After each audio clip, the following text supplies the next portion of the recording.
Shalom, selamat malam Bapak Ibu Saudara yang dikasihi Tuhan Yesus Kristus. Selamat kita berjumpa dalam renungan pada malam hari ini. Kita patut mengucap syukur selalu kepada Tuhan yang selalu melimpahkan kasih anugerah-Nya, berkat perlindungannya kepada kita. Sebelum kita mendengarkan renungan firman Tuhan, mari kita berdoa. Bapa kami yang di sorga, Bapa dalam nama Tuhan Yesus Kristus, Tuhan dan Allah kami yang selalu beserta dengan kami. Terima kasih untuk penyertaan-Mu hari ini. Tuhan sudah memampukan kami dalam mengerjakan setiap tugas tanggung jawab kami. Pada saat ini kami mau mendengar kebenaran firman-Mu. Urapilah kami Tuhan supaya kami mengerti dan mentaati setiap kehendak-Mu. Dalam nama Tuhan Yesus kami berdoa. Haleluya, amin. Saudara yang dikasih Tuhan, ayat firman Tuhan saat ini terdapat dalam Injil Matius pasal 2 ayat 1-3. Tertulis demikian.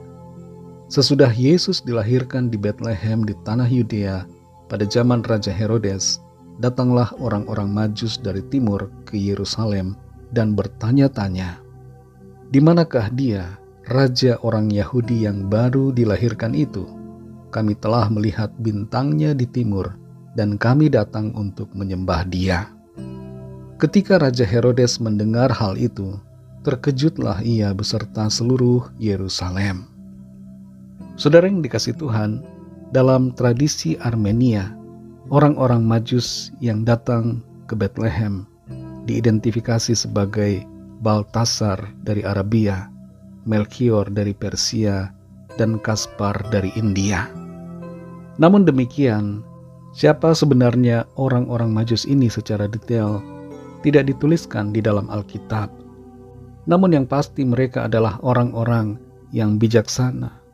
Mereka mengerti akan kedatangan Sang Raja, Juru Selamat, dan penguasa atas segalanya.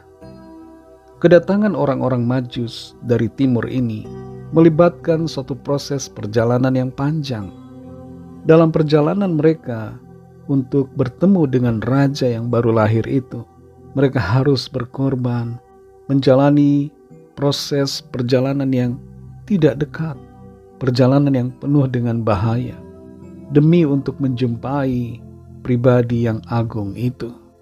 Mereka bukan bangsa Yahudi, bukan bangsa Israel, tapi mereka datang mengakui Yesus sebagai Raja dan Juru Selamat dunia.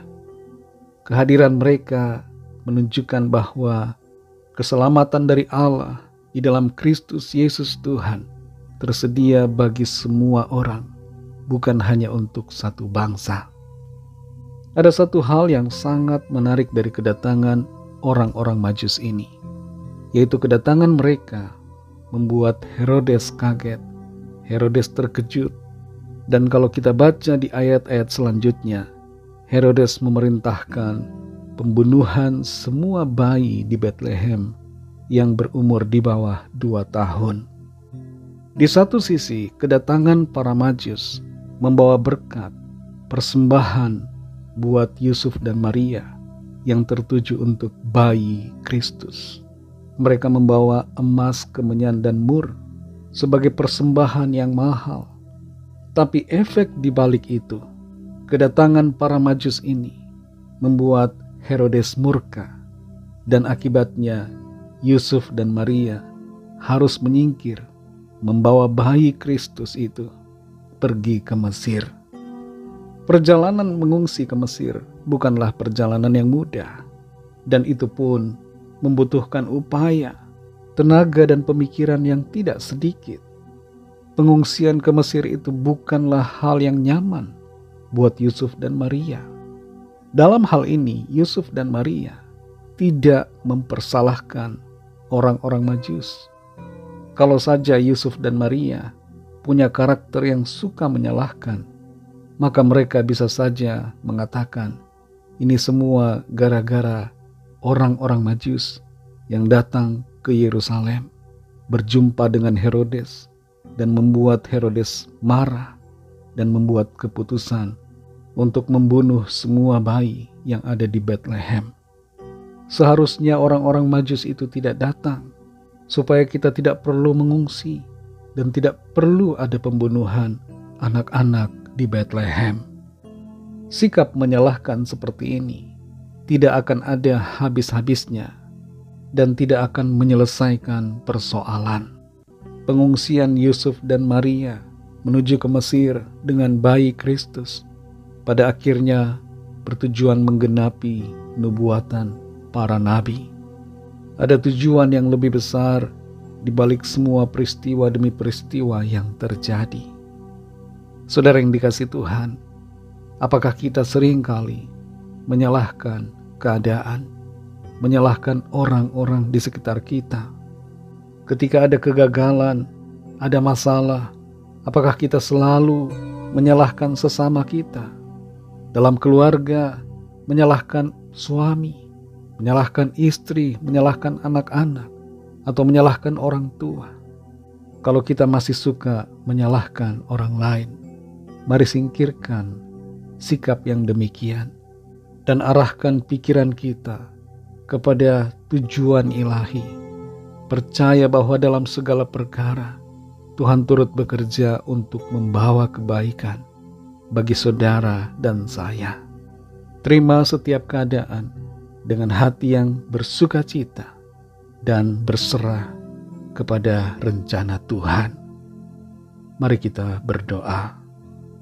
Terima kasih Tuhan Yesus, kami mengucap syukur untuk firman-Mu yang sudah kami dengar pada saat ini. Firman-Mu yang mengajar kepada kami untuk tidak menyalahkan orang-orang di sekitar kami. Tidak menyalahkan keadaan, tapi menjalani setiap peristiwa dengan hati yang bersukacita dan berserah kepada pimpinan Tuhan. Mampukan kami Roh Kudus untuk lebih lagi mengenal kehendak-Mu ya Tuhan, dan hidup dalam jalan-jalan-Mu yang benar. Terima kasih untuk firman-Mu. Berkati kami di sepanjang malam hari ini. Berikan kami tidur yang nyenyak. Bangunkan kami kembali dengan kekuatan baru. Tubuh yang sehat diberkati Tuhan. Lingkupi kami dengan kuasa-Mu. Lawatlah setiap kami yang sedang dalam keadaan sakit, dalam pergumulan, dalam persoalan. Nyatakan kuasa-Mu Tuhan atas setiap kami. Ada kesembuhan, ada pemulihan, ada kelepasan, ada pertolongan ajaib, ada mujizat Tuhan dinyatakan bagi setiap kami yang sedang sakit dan dalam pergumulan persoalan. Berkatilah bangsa kami Indonesia dan juga semua bangsa di dunia ini.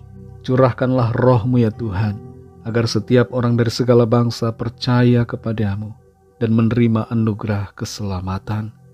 Ampunilah kami akan dosa kesalahan kami, seperti kami juga mengampuni orang yang bersalah kepada kami.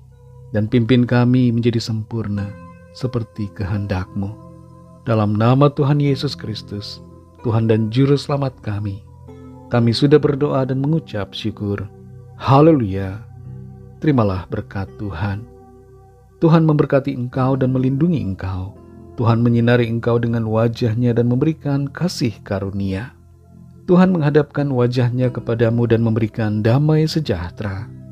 Berkat anugerah dari Allah Bapa, kasih karunia dalam Tuhan Yesus Kristus, dan persekutuan dengan Roh Kudus menyertai kita semua, sekarang ini dan sampai Maranatha Tuhan Yesus datang kembali, dan bahkan sampai selama-lamanya.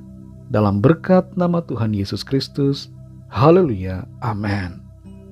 Puji Tuhan, saudara yang dikasihi Tuhan, saya percaya firman Tuhan menjadi berkat dan kekuatan buat saudara semua, dan Roh Kudus akan menolong saudara untuk lebih lagi memahami kebenaran firman Tuhan dan hidup dalam kemenangan. Tuhan Yesus memberkati saudara semua. Sampai jumpa dalam renungan yang berikutnya. Haleluya.